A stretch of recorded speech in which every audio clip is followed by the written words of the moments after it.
नमस्कार, मैं हूं आपका दोस्त विजय विद्रोही और आप देख रहे हैं अनकट। तो नीतीश कुमार और बीजेपी के बीच एक तरह से तलाक हो चुका है, इसकी घोषणा होनी बाकी है या फिर कोई गुंजाइश बची है। राजनीति संभावनाओं का खेल है, लेकिन क्या ऐसी कोई संभावनाओं की गुंजाइश बची है कि बात बन सकती है? ऐसा लगता है कि नहीं। बस शुरुआत कौन करता है, पहल कौन करता है तलाक की विधिवत घोषणा की, इसका शायद सबको इंतजार है। क्योंकि जिस ढंग से बयान आ रहे हैं वो बयान साफ साफ बताते हैं कि गठबंधन टूट चुका है, मन खट्टा हो चुका है और शायद दोनों पक्ष गठबंधन को जारी रखना नहीं चाहते। तो नफा नुकसान की बात कर लेते हैं। अगर नीतीश के हिसाब से देखा जाए तो नीतीश के लिए अपने भतीजे, सुधरे हुए भतीजे, आज की तारीख में कहा जाए तेजस्वी यादव के साथ सरकार बन जाएगी। सोनिया गांधी से बात हो चुकी है, ऐसा सूत्र बता रहे हैं। कुल उनके 43 विधायक हैं, 80 विधायक तेजस्वी यादव के हैं, तो यही 123 हो जाते हैं। बहुमत के लिए भी 123 चाहिए, फिर कांग्रेस और वाम मोर्चे के भी विधायक हैं, तो कुल मिलाकर संख्या 150 के आसपास पहुंचती है। 243 की विधानसभा में आराम से सरकार चलेगी, नहीं चलेगी इस पर आगे बात करेंगे। लेकिन अगला लोकसभा चुनाव में एक महागठबंधन कड़ी टक्कर दे सकता है बीजेपी को, ये माना जा रहा है। दूसरी बात यह है कि अगर नीतीश अलग होकर कांग्रेस के साथ और ऐसे आते हैं तो वो विपक्ष के प्रधानमंत्री पद के उम्मीदवार के रूप में उभरने की कोई गुंजाइश निकाल सकते हैं। उनकी महत्वाकांक्षाएं नए सिरे से जग सकती हैं। अब देखिए, कांग्रेस की हालत खराब है। कांग्रेस को बहुत से विपक्षी दल भी नेता के रूप में नहीं स्वीकार रहे। ममता बनर्जी के जो नंबर 2 के पार्थ चटर्जी हैं और भतीजे अभिषेक बनर्जी, उन पर जब से आरोप लगे हैं तब से ममता की भी वो छवि नहीं रह गई है। तो शरद पवार की भी छवि उस रूप में वैसे नहीं है। और जो उनके जो 1-2 मंत्री जेल में हैं, जो पूर्व मंत्री हो गए अब तो, अनिल देशमुख। और तो कुल मिलाकर अब ले देकर अगर नीतीश अलग हो जाते हैं और यूपीए का एक तरह से पार्टनर बन जाते हैं तो उनकी बेदाग छवि, तो ये फायदा उनको हो सकता है। होगा नहीं होगा ये देखने की बात है, लेकिन बीजेपी घाटे में जाएगी, ये आज की तारीख में तय है अगर हम बिहार की राजनीति के हिसाब से समझो। लेकिन नीतीश के लिए ये भी कहा जा रहा है कि नीतीश जो बातें करते रहे, पहले नीतीश का पक्ष निपटा देते हैं।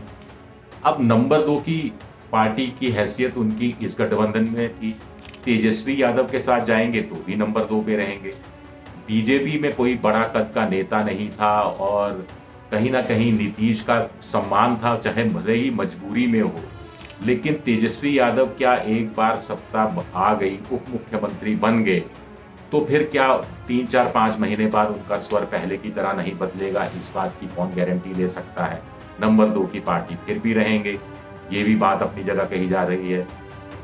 विशेष राज्य का दर्जा दे जाने की मांग कर रहे थे, लेकिन बीजेपी का भी कहना है कि साहब जो बिहार की योजनाएं उसमें करीब 65, 70, 75% तक की तो पैसा केंद्र देता है, तो एक तरह से विशेष राज्य के दर्जे बराबर ही है।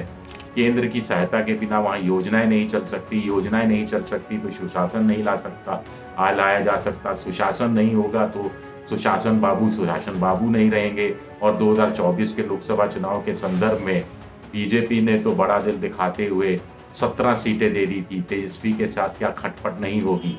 क्या वोट बैंक का जो कॉमन वोट बैंक है उसको लेकर किसी तरह की खटपट नहीं होगी? ये भी कुछ बड़े सवाल हैं जो कि हमारे सामने उभर कर आ रहे हैं। नीतीश कुमार भी अंतिम फैसला लेने से पहले कुछ शायद इस पर सोच विचार कर रहे होंगे। बीजेपी को नुकसान है कुल मिलाकर अगर ये गठबंधन टूटता है। पहला, उनके पास कोई एक बड़ा पार्टनर नहीं रहेगा। शिवसेना उनका साथ छोड़ चुकी, अकाली दल साथ छोड़ चुका और अब नीतीश भी अगर साथ छोड़ देते हैं तो एक स्थिति ये बनेगी कि बीजेपी गठबंधन धर्म को निभाना नहीं जानती। बीजेपी रीजनल पार्टी के साथ समझौता करती है, नंबर 2 की हैसियत पे, छोटे भाई की हैसियत में रहती है, फिर बड़े भाई की भूमिका में आ जाती है। फिर तब भी उसकी सियासी भूख शांत नहीं होती और वो छोटे भाई को ही खा जाने के लिए, जैसे बड़ी मछली छोटी मछली को खा जाती है, वैसी कोशिश करती है जैसा शिवसेना के साथ हुआ। एकनाथ शिंदे को तोड़ा और अपनी सरकार बनाई, तो ये छवि जाएगी। लेकिन क्या बीजेपी को इसकी परवाह है ऐसी छवि की? एक सवाल ये उठता है। दूसरा, लोकसभा चुनाव के संदर्भ में देखें तो बीजेपी के पास क्या अपर कास्ट का वोट भूरा बाल साफ करो, लालू प्रसाद यादव ने एक बार कहा था। तो अगड़ों का वोट है, अगड़ों के वोट के आधार पर आप कुछ सीटें निकाल सकते हैं, लेकिन निर्णायक सीटें नहीं निकाल सकते। आप विधानसभा में अपने दम पर, अगड़ों के दम पर बहुमत साबित नहीं कर सकते। आपको पिछड़े चाहिए, अति पिछड़े चाहिए, महापिछड़े चाहिए, पसमंदा चाहिए मुसलमान। इसका खेल बीजेपी कर रही है, लेकिन कितना कामयाब होगी बिहार में ये देखना दिलचस्प रहेगा। इसके लिए अभी बहुत मेहनत करने की जरूरत है। अगले 1-2 साल में पसमंदा मुसलमान लालू को छोड़कर, नीतीश को छोड़कर, कांग्रेस को छोड़कर, वाम मोर्चे को छोड़कर बीजेपी की झोली में आ जाएगा। ऐसा नहीं कहा जा सकता। बीजेपी भी इस बात को अच्छी तरह से समझती है। तो ये नुकसान बीजेपी को कुल मिलाकर उठाने को हो सकता है। एक अच्छी बात ये होगी कि आज़ाद होगी, नए सिरे से वो अपना ओबीसी की भी राजनीति, ईबीसी, पसमंदा की राजनीति करने के लिए आज़ाद होगी। उसके नेतृत्व को में और यंग लड़के जुड़ेंगे, यंग लड़कों को मौका मिलेगा। जहाँ जहाँ नीतीश के लोग चुनाव लड़ते रहे, उन सीटों पर उनको मौका मिलेगा और वहाँ वो कुछ बदलाव की उम्मीद कर सकती है। डबल इंजन की सरकार का नारा चलाने का कोशिश कर सकती है। कितना कामयाब होगी, नहीं, ये मुश्किल है। पिछले 30 साल की देखिए बिहार की राजनीति बताती है कि 3 ही बड़ी पार्टियां हैं। एक लालू की पार्टी है, एक नीतीश की पार्टी है और एक बीजेपी है, जिसमें 2 पार्टियां एक साथ चली जाती हैं, वो चुनाव जीत जाता है। नीतीश को हम देख ही रहे हैं, सबसे छोटी पार्टी है, सबसे छोटा उनके पास जातियों का समूह है, लेकिन वो जिसके साथ मिलते हैं उसको पुश बहुत दे देते हैं और खुद को भी पुश मिल जाता है, तो आकार बड़ा हो जाता है। अब बीजेपी का साथ छोड़ते हैं नीतीश और लालू के साथ जाते हैं, तो इस गठबंधन के पास, जिसमें कांग्रेस और वाम मोर्चा भी होगा, अगड़ों को छोड़कर सब कुछ होगा और कांग्रेस के कारण कुछ जगह अगड़े भी होंगे। तो जिसका फायदा पिछले विधानसभा चुनाव में जब महागठबंधन मिलकर चुनाव लड़ा था, मैं 2015 के चुनाव की बात कर रहा हूं, 2020 के नहीं, तो उसका फायदा महागठबंधन को उस रूप में हुआ था। तब कांग्रेस ने भी अगड़ों की जो चुनाव क्षेत्र थे, अगड़ी जो वहां पर अगड़ों का भी बड़ी संख्या में वोट हासिल किया था और उसका जो जीत का परसेंटेज था वो बहुत अच्छा था। तो इस हिसाब से भी हमने देखा था कि लालू ने कैसे टिकटों का बंटवारा किया था। तो मोटे तौर पर अब कहानी अगले 48 घंटे की बात कही जा रही है।